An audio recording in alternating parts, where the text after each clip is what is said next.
जय राधे कृष्ण. आपण सर्वांनी गोकुळात श्रीकृष्ण आणि राधा यांचे प्रेम पाहिले, ऐकले.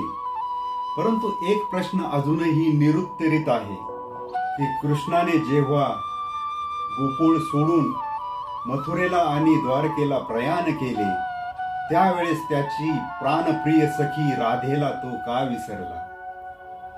ही मनातली खंत कृष्णाला विचारूशी वाटते की कृष्णा रे कृष्णा, तू राधेवर का रुसला? तिला एकटीला सोडून द्वारकेला बसला.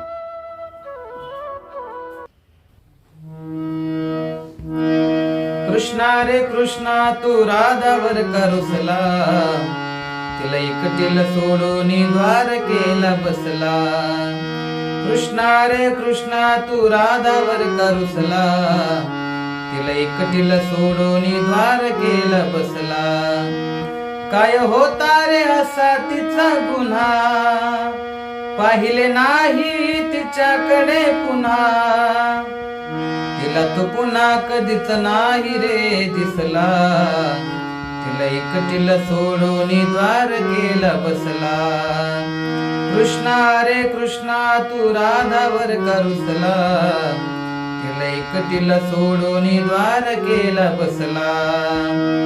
वेडी झाली रे होती तुझ्यासाठी, वाट पाहत होती यमुने काठी.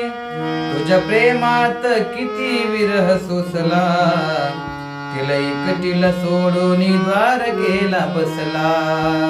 कृष्णा रे कृष्णा, तू राधावर का रुसला? तिला एकटीला सोडून द्वारकेला बसला. खर प्रेम केलं होत तिने तुझ्यावर, असा कसा वागलास तू मुरलीधर? तिचा कधी हाल हवाल नाही पुसला. तिला एकटीला सोडून द्वारकेला बसला. कृष्णा रे कृष्णा, तू राधावर का रुसला? तिला एकटीला सोडून द्वारकेला बसला. तिला एकटीला सोडून द्वारकेला बसला. तिला एकटीला सोडून द्वारकेला बसला.